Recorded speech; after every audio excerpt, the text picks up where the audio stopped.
Chers frères et sœurs dans le Christ, nous voici au 7e jour de notre neuvaine qui nous conduit à la célébration de la fête liturgique de Sainte Thérèse de l'Enfant Jésus de la Sainte Face, appelée aussi Thérèse de Lisieux ou la Petite Thérèse. Le thème du jour est le ciel selon Thérèse de Lisieux. Le ciel, pour la plupart des gens, est conçu comme un lieu qui sera notre demeure éternelle après la vie d'ici-bas.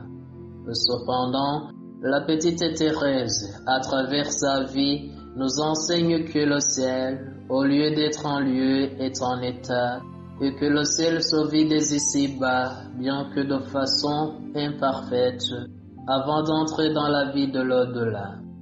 Être en état de grâce, avoir Dieu, être en union avec lui, voici le ciel anticipé.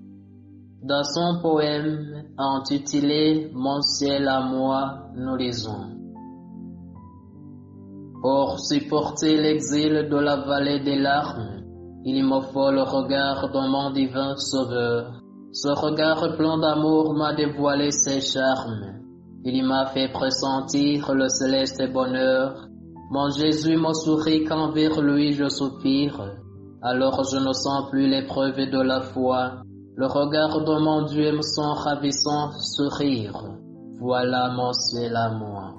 Mon ciel est de pouvoir attirer sur les âmes, sur l'Église et ma mère et sur toutes mes sœurs, les grâces de Jésus et ses divines flammes, qui savent embraser et réjouir les cœurs. Je puis tout obtenir lorsque dans le mystère, je parle cœur à cœur avec mon divin roi. Cette douce raison, tout près du sanctuaire, voilà mon ciel à moi. Mon ciel, il est caché dans la petite hostie, où Jésus, mon époux, se voilait par amour. À ce foyer divin, je vais puiser la vie. Et là, mon doux Sauveur m'écoute nuit et jour. Oh, que l'heureux instant lorsque dans la tendresse, tu viens, oh mon bien-aimé, me transformer en toi. Cette union d'amour, cette ineffable ivresse, voilà mon ciel à moi.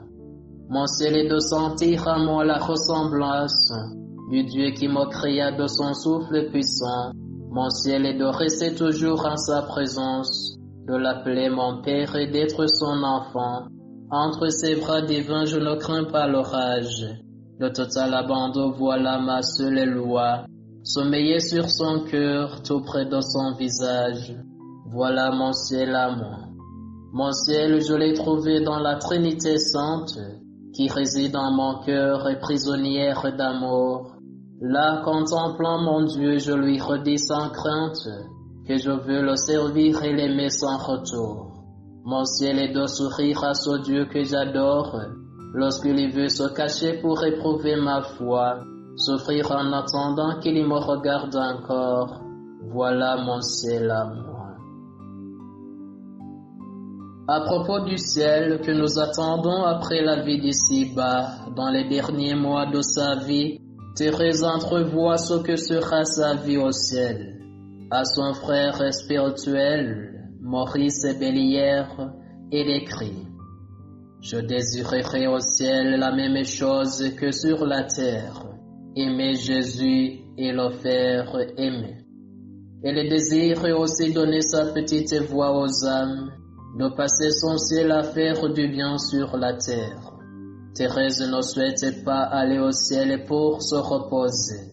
Au contraire, elle espère être plus active et utile qu'auparavant.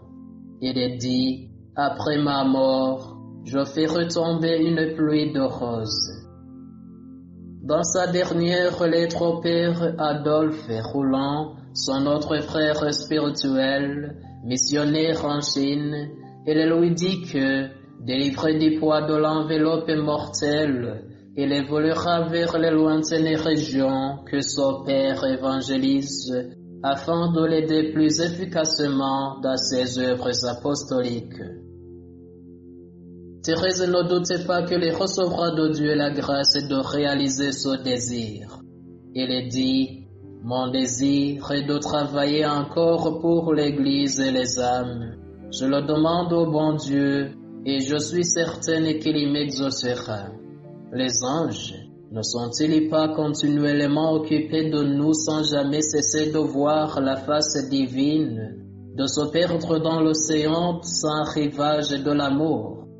Pourquoi Jésus ne me permettrait-il pas de les imiter? Ainsi, Thérèse exprime avec la plus grande exactitude théologique la vérité concernant la vie et l'intercession des saints au ciel. Séparée de son corps, l'âme immortelle ne vit plus dans l'obscurité de la foi, mais dans la pleine lumière de la vision face à face, de la vision béatifique de Dieu en Jésus-Christ. Par lui, avec lui et en lui, il peut connaître et aimer personnellement toutes les âmes pour lesquelles il a donné sa vie.